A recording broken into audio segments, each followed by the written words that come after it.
퇴근길에 재테크 기사를 하나 클릭합니다. 50대 직장인 최 씨는 요즘 마음이 복잡합니다. 엔비디아가 올랐다는 소식, 반도체가 올랐다는 소식은 이제 익숙합니다. 그런데 정작 내 계좌에는 관련 종목이 거의 없습니다. 지금이라도 들어가야 하나 이미 늦은 건 아닐까 고민이 됩니다. 그러던 중 눈에 들어온 기사가 있습니다.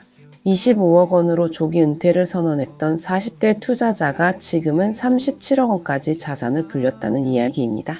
인기 재테크 크리에이터 사이다 언니의 사례입니다. 그런데 오늘 정말 눈여겨봐야 할 것은 37억 원이라는 숫자가 아닙니다.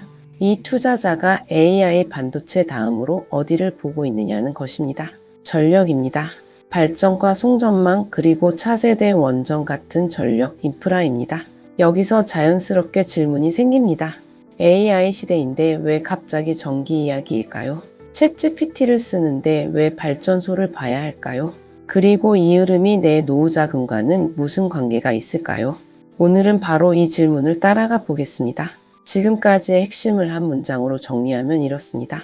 AI 투자에서 중요한 질문이 어떤 반도체가 필요한가에서 그 반도체를 무엇으로 돌릴 것인가로 옮겨가고 있습니다. 그렇다면 전기가 많이 필요하다는 이유만으로 전력 관련 투자가 정답이 될 수 있을까요? 많은 주린이들이 재무제표와 차트를 파헤치는데 시간을 씁니다. 하지만 이번 기사 속 투자자는 조금 다른 방식으로 공부합니다. 시가총액 상위 주도주는 이미 매출과 영업이익 같은 실적이 검증돼 있다는 것입니다. 그래서 그가 집중하는 공부는 앞으로 세상이 어떻게 바뀔 것인가입니다. 주식은 기업이 그리는 미래에 투자하는 것이라는 관점입니다. 다큐멘터리와 교양 프로그램을 보면서 기술 흐름을 살피고 AI와 로봇 기술이 실제로 상용화될 가능성이 있는지를 확인한 뒤 확신이 서는 섹터를 선제적으로 사 모으는 방식입니다. 이런 공부 방식에서 그가 주목한 다음 섹터가 바로 전력입니다. AI 데이터 센터가 돌아가고 미래 로봇이 작동하려면 막대한 전력이 필요하다는 판단입니다. 여기에 유가 급등 같은 글로벌 에너지 이슈까지 겹치면서 전력 부족 현상이 심화하고 있다는 설명도 함께 나왔습니다. AI를 자동차라고 생각해 보면 이해가 쉽습니다. GPU는 엔진입니다. 아무리 좋은 엔진을 만들어도 기름이 없으면 움직이지 못합니다. AI에서 그 역할을 하는 것이 전기입니다. 대규모 AI 모델을 학습시키려면 수많은 GPU가 동시에 움직여야 합니다. 학습이 끝났다고 전기가 덜 필요해지는 것도 아닙니다. 사용자가 질문을 던질 때마다 데이터 센터에서는 계산 작업이 계속 진행됩니다. 여기에 또 하나의 전력 소비자가 있습니다. 냉각입니다. GPU에서 발생하는 엄청난 열을 식혀야 하기 때문입니다. 결국 AI 데이터 센터는 반도체를 대량으로 소비하는 시설인 동시에 전기를 대량으로 소비하는 산업시설이기도 합니다. 그래서 최근 미국에서는 데이터 센터가 전력 수요 증가의 핵심 요인 가운데 하나로 떠오르고 있습니다. 여기서 예상 밖의 사실이 드러납니다. AI 경쟁의 제약이 GPU 부족만이 아닐 수 있다는 것입니다. GPU가 있어도 데이터 센터를 지을 부지가 필요합니다. 전력망 연결이 필요합니다. 변압기가 필요하고 발전 능력이 필요하며 송전선도 필요합니다. 그런데 발전소와 송전망은 반도체 공장보다 더 빨리 짓기 어렵습니다. 인허가 절차가 있습니다. 막대한 자본이 필요합니다. 지역사회와의 협의도 있고 환경 규제도 있습니다. 그래서 가장 첨단인 AI 산업이 가장 전통적인 산업인 전력망의 발목을 잡힐 수 있는 역설적인 상황이 생깁니다. 이게 참 묘합니다. 이런 이유로 최근에는 AI 투자를 하나의 산업으로만 보지 않고 연결된 생태계로 보는 시각이 늘고 있습니다. AI 모델이 성장하면 GPU가 필요합니다. GPU를 만들려면 반도체가 필요하고 그것을 가동할 데이터 센터가 필요합니다. 데이터 센터에는 전력이 필요하고 전력을 보내려면 송전망이 필요합니다. 전력 수요가 크게 늘면 새로운 발전원도 필요해집니다. 그래서 원자력과 소형 모듈 원자로까지 이야기가 이어집니다. 기사에서 소개된 세 상품도 바로 이 연결고리에 서로 다른 지점을 보고 있습니다. 미국 전통 인프라를 담은 상품은 전력을 직접 생산하고 다루는 대형 유틸리티 기업 중심입니다. 송배 전망 관련 상품은 생산된 전력을 전국으로 이동시키는 전력망 핵심 기업을 담습니다. 차세대 원전 관련 상품은 AI 시대의 새로운 에너지원으로 주목받는 소형 모듈 원자로 생태계에 접근합니다.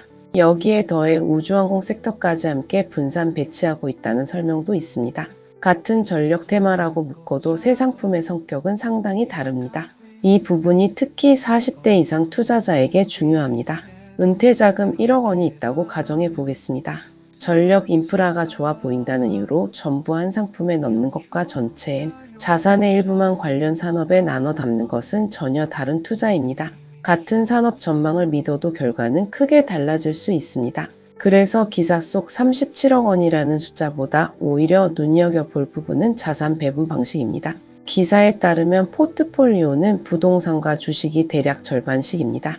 부동산은 코로나 시기 실거주 단지를 매수해 매수가 대비 약 2.5배 수익을 거두고 있다고 소개됐습니다.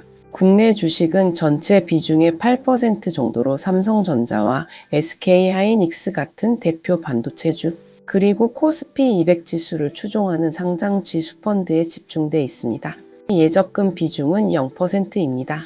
물가 상승률을 감안하면 원금이 사실상 줄어드는 것과 같다는 판단 때문입니다.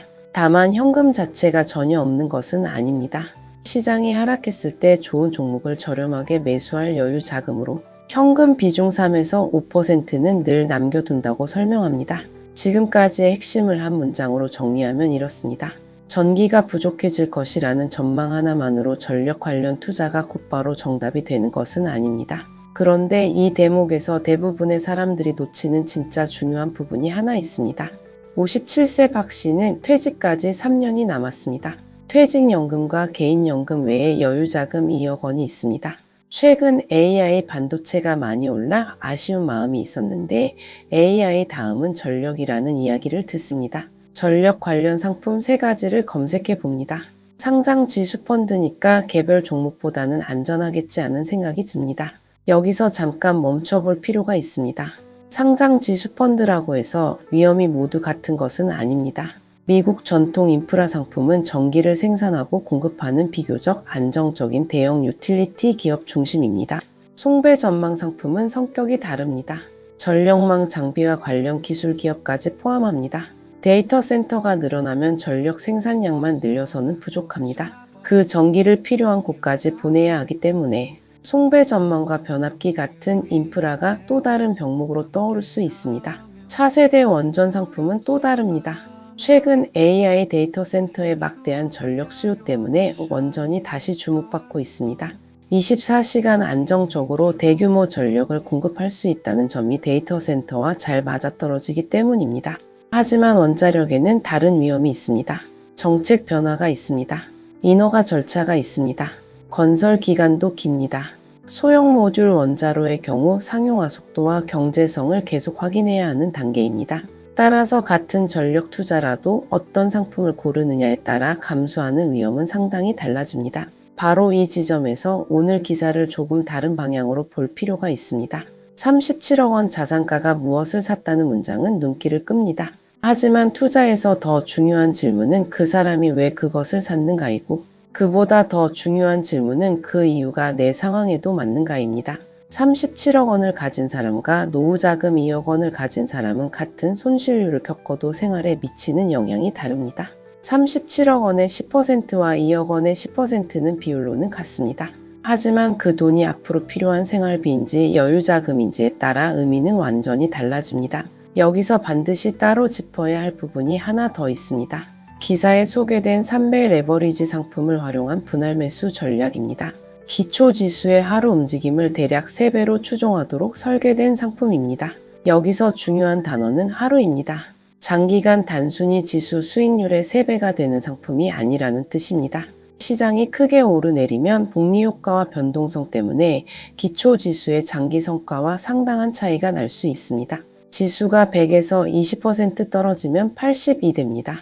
다시 100으로 돌아가려면 25% 올라야 합니다. 3배 레버리지 상품에서는 이 변동폭이 훨씬 커집니다. 큰 손실 뒤에는 원금을 회복하기 위해 훨씬 높은 상승률이 필요할 수 있습니다. 따라서 꾸준히 매수하면 언젠가는 반드시 회복된다는 생각만으로 접근하는 것은 위험할 수 있습니다. 특히 은퇴가 가까운 투자자에게는 시간이라는 변수가 다르게 작용합니다. 30대라면 10년을 기다리는 전략도 가능하지만 몇 년 뒤 생활비로 써야 할 돈이라면 같은 전략을 그대로 적용하기 어렵습니다. 흥미로운 점은 기사 속 주인공도 처음부터 시장을 정확히 맞힌 것은 아니라는 사실입니다.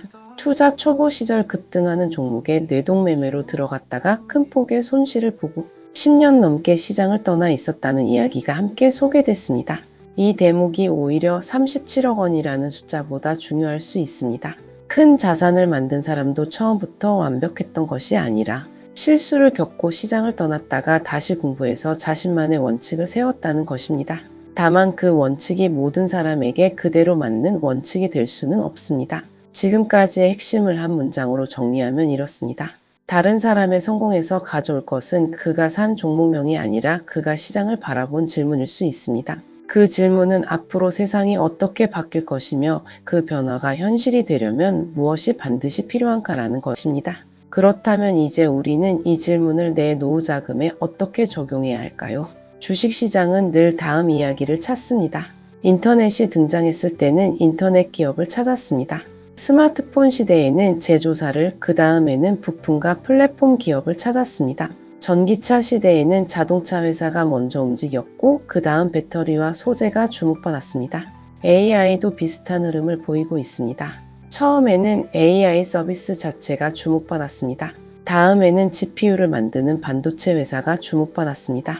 그리고 HBM을 만드는 국내 반도체 기업들이 연결됐습니다. 이제 시장은 그 다음 병목을 찾고 있습니다. 데이터 센터입니다. 전력입니다. 송전망입니다. 냉각과 원전까지 이어집니다. 하지만 여기서 한 가지는 분명히 기억해야 합니다. 산업이 성장하는 것과 관련 상품의 가격이 계속 오르는 것은 같은 이야기가 아닙니다. 좋은 산업도 이미 너무 비싸게 거래될 수 있습니다. 산업 전망이 맞더라도 기업의 이익이 기대보다 늦게 늘어날 수 있습니다. 정책이 바뀔 수도 있고 금리가 오르면 자본 투자가 큰 전력 회사에는 부담이 커질 수도 있습니다. 그래서 전력 관련 상품을 볼 때도 이름보다 구조를 먼저 확인해야 합니다. 어떤 기업을 담고 있는지, 상위 종목 비중은 어느 정도인지, 운용 보수는 얼마인지, 그리고 무엇보다 내 전체 자산에서 이 투자가 차지하는 위험이 얼마나 되는지를 봐야 합니다. 기사 속 투자자는 차트보다 다큐멘터리를 본다고 말합니다. 이 표현에는 흥미로운 의미가 있습니다. 주가가 내일 어디로 움직일지는 알기 어렵지만 세상이 어느 방향으로 움직이는지는 조금 더 긴 시간을 두고 관찰할 수 있다는 생각입니다. AI가 계속 발전한다면 연산량이 늘어날 가능성이 있습니다. 연산량이 늘면 데이터 센터가 필요합니다. 데이터 센터가 늘면 전력 수요도 증가합니다. 전력을 생산하면 그 전기를 보내야 합니다. 이 연결고리가 투자 아이디어의 출발점입니다. 하지만 이건 역시 미래에 대한 하나의 가설일 뿐입니다. AI 효율이 크게 좋아져 전력 사용량이 예상보다 줄어들 수도 있습니다. 데이터 센터 건설이 예상보다 늦어질 수도 있습니다. 원전 확대 정책이 달라질 수도 있습니다. 그래서 투자자는 미래를 정확히 맞히는 사람이기보다 자신의 가설이 맞는지 계속 확인해 가는 사람에 가깝습니다. 그리고 40대 이상에게는 한 가지가 더 중요합니다. 시간입니다. 20대와 30대는 큰 변동성을 겪어도 회복을 기다릴 시간이 상대적으로 깁니다. 50대 이후에는 다릅니다. 퇴직 시점이 있고 자녀 교육비가 있으며 부모님과 가족을 위한 지출이 생길 수도 있습니다. 그래서 노후자금 투자에서는 수익률 하나만 보면 안 됩니다. 언제 이 돈을 쓸 것인지, 얼마의 현금 흐름이 필요한지, 그리고 시장이 크게 흔들려도 생활계획이 무너지지 않는지가 더 중요한 기준입니다. 현금 3에서 5%라는 숫자도 마찬가지입니다. 누군가에게는 충분할 수 있지만 은퇴 후 월급이 끊긴 사람에게는 전혀 다른 현금 비중이 필요할 수도 있습니다. 예적금을 전혀 두지 않는 방식 역시 하나의 개인적 선택일 뿐 모든 투자자에게 적용되는 공식은 아닙니다. 지금까지의 핵심을 한 문장으로 정리하면 이렇습니다. AI 시대의 다음 투자처를 찾는 좋은 질문은 다음에 무엇이 오를까가 아니라 AI가 더 커지려면 반드시 무엇이 필요할까일 수 있습니다. 37억 원이라는 자산은 눈길을 끕니다. 전력 관련 상품 이름도 궁금증을 자아냅니다. 하지만 남의 계좌는 내 노후를 책임져 주지 않습니다. 결국 중요한 것은 그 사람의 선택을 그대로 따라가는 것이 아니라 왜 그런 선택을 했는지 이해하고 그것이 내 상황에도 맞는지 스스로 판단하는 것입니다. 여러분께도 한 가지 질문을 드리겠습니다. 지금 노후 자금으로 AI 관련 투자를 한다면 이미 많이 오른 반도체에 계속 관심을 두시겠습니까? 아니면 전력망과 원전처럼 AI를 뒤에서 떠받치는 인프라를 더 관심 있게 보시겠습니까? 혹은 지금은 둘 다 지켜보시겠습니까?